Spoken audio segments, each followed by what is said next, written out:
जंगल ने अपनी सांसें रोक लीं।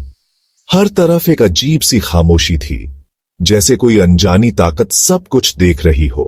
पुराने टेढ़े मेढ़े पेड़ घुटन भरे अंधेरे में पंजे मार रहे थे। उनकी शाखाएं जैसे किसी की तलाश में थीं, किसी खोए हुए रहस्य को पकड़ने की कोशिश कर रही थीं। हवा में सड़न और अनकही डर की गंध भरी थी। हर पत्ता, हर शाखा एक कहानी कह रही थी, एक डरावनी कहानी जो सदियों से दबी हुई थी। यह कोई आम जंगल नहीं था। यह एक ऐसा स्थान था जहां समय ने अपनी गति खो दी थी और अतीत और वर्तमान एक हो गए थे। परछाइयां अपनी जिंदगी जी रही थीं, सरसराते पत्ते अनदेखे खौफ की बातें कर रहे थे। हर कोने में एक रहस्य छुपा था, हर आवाज में एक चेतावनी। इस अंधेरे में कुछ हलचल हुई, एक हल्की सी सरसराहट, जैसे कोई छुपा हुआ प्राणी अपनी उपस्थिति दर्ज करा रहा हो। यह हवा नहीं थी, न ही रात के जानवर। यह कुछ और था, कुछ ऐसा जो इस दुनिया का नहीं था। यह कुछ पुराना था, कुछ बुरा। एक प्राचीन शक्ति जो सदियों से यहां छुपी हुई थी, अब जाग रही थी। एक आत्मा अंधेरे से पैदा हुई और खून की प्यास से भरी। उसकी आंखों में एक अजीब सी चमक थी, जैसे वह अपने शिकार की तलाश में हो। गांव वाले इसे रात का शिकारी कहते थे। वे उसकी कहानियों से डरते थे, उसकी उपस्थिति से कांपते थे। पीढ़ियों से वे डर में जी रहे थे, एक योद्धा की भविष्यवाणी की फुसफुसाहट करते हुए जो लाल चांद के नीचे पैदा होगा, रात के शिकारी का सामना करने के लिए। उस योद्धा का इंतजार करते हुए जो उनके डर को खत्म करेगा और जंगल को उसकी पुरानी शांति लौटाएगा। पूर्णिमा की रात। गांव वाले अपने घरों में दुबके हुए थे। डर साफ दिख रहा था। जंगल जो आमतौर पर रात की आवाजों से जीवंत रहता था, भयानक रूप से शांत था। आज रात का शिकारी शिकार करेगा। एक खून जमा देने वाली चीख ने सन्नाटे को तोड़ दिया। उसके बाद एक और, हर एक खौफनाक घटना का सबूत थी। जैसे जैसे चीखें पास आती गईं, डर दहशत में बदल गया। रात का शिकारी परछाई और गुस्से का प्राणी, खून और निराशा का निशान छोड़ गया। गांव वाले बस सिमट कर बैठे रह सकते थे, रात के खत्म होने की प्रार्थना करते हुए। चंद्र ग्रहण की रात हुई। लाल चांद एक अशुभ संकेत था। यह रात हमेशा के लिए याद रखी जाएगी। डर के बीच आशा की एक किरण जगमगाई। अंधकार के बावजूद उम्मीद की एक रोशनी चमकी। एक छोटी सी झोपड़ी में एक बच्चे का जन्म हुआ। यह बच्चा विशेष था क्योंकि उसके जन्म के साथ ही एक नई कहानी की शुरुआत हुई। अरुण नाम के लड़के पर नियति का निशान था, एक लाल रंग का जन्म चिन्ह जो अर्धचंद्र के आकार का था।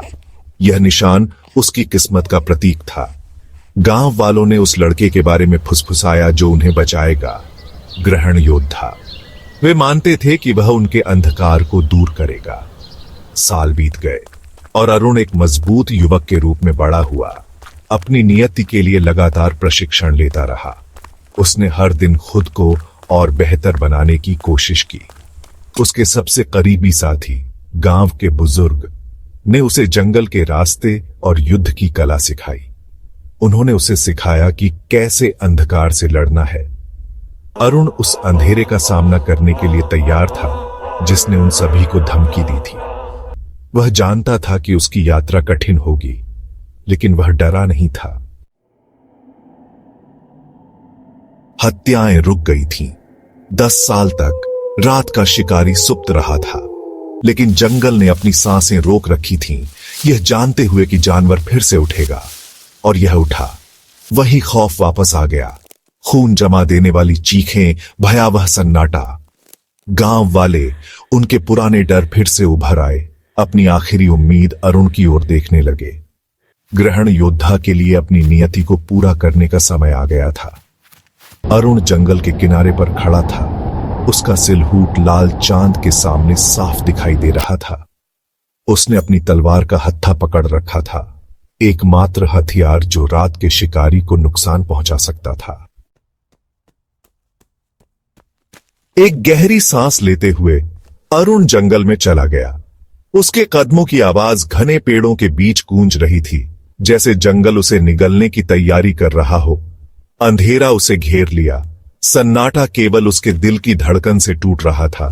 हर दिशा में केवल काले साए थे जो उसकी हिम्मत को परख रहे थे। हवा में सड़न की गंध थी, जमीन नमी से नरम थी। हर कदम पर उसे लगता था कि वह किसी अदृश्य जाल में फंसता जा रहा है। वह झाड़ियों से होकर गुजरा, उसकी इंद्रियां पूरी तरह से सतर्क थीं। हर सरसराहट, हर हलचल उसे चौकन्ना कर रही थी। जंगल भयानक रूप से शांत था, मानो कीड़े भी डर रहे हों। यह सन्नाटा उसकी हिम्मत को और भी मजबूत बना रहा था। वह खून और निराशा के निशान का पीछा करता रहा। हर कदम उसे और गहराई तक ले जा रहा था। उसके मन में एक ही सवाल था, क्या वह समय पर पहुंच पाएगा? रात के शिकारी के पीड़ितों की चीखें उसके कानों में गूंज रही थीं, उसके दृढ़ संकल्प को बढ़ावा दे रही थीं। वह जानता था कि उसे रुकना नहीं है। वह जानता था कि रात का शिकारी उसकी उपस्थिति से अवगत है। शिकारी की हरकतें उसे और भी सतर्क बना रही थीं। वह उनकी एकमात्र आशा था। उसकी आंखों में दृढ़ संकल्प की चमक थी और उसके दिल में साहस की आग जल रही थी। समाशोधन एक भयानक रोशनी में नहाया हुआ था। लाल चांद लंबी परछाइयां डाल रहा था। बीच में रात का शिकारी खड़ा था। उसकी आंखें द्वेषपूर्ण उल्लास से चमक रही थीं। प्राणी झपटा, पंजों और दांतों का धुंधला सा। अरुण, उसका प्रशिक्षण काम आया और वह रास्ते से हट गया। युद्ध भड़क उठा, स्टील और परछाई का बवंडर। अरुण अपने गांव की विरासत से प्रेरित होकर एक फंसे हुए जानवर के क्रोध से लड़ा। घुटन भरे अंधेरे में उसकी तलवार प्रकाश की किरण थी। चरमोत्कर्ष तेजी से आया। एड्रेनालाइन के उछाल के साथ अरुण ने अपनी तलवार रात के शिकारी के दिल में उतार दी। एक ओग्लुशाइटलनी गर्जन जंगल में गूंजा। उसके बाद सन्नाटा छा गया। प्राणी, उसकी आंखें डर से चौड़ी, पीछे हट गया, धुएं की तरह घुल गया। एक अंतिम विलाप के साथ यह गायब हो गया, चांदनी द्वारा भस्म हो गया। अरुण, घायल और चोटिल, समाशोधन में अकेला खड़ा था। उसने कर दिखाया था। जैसे ही भोर की किरणें छतरी से छनकर आईं, वह एक रक्षक के रूप में गांव लौट आया। भविष्यवाणी पूरी हो चुकी थी। गांव वालों ने उनके डर की फुसफुसाहट कृतज्ञता के गीतों से बदल दी। एक नई सुबह का स्वागत किया।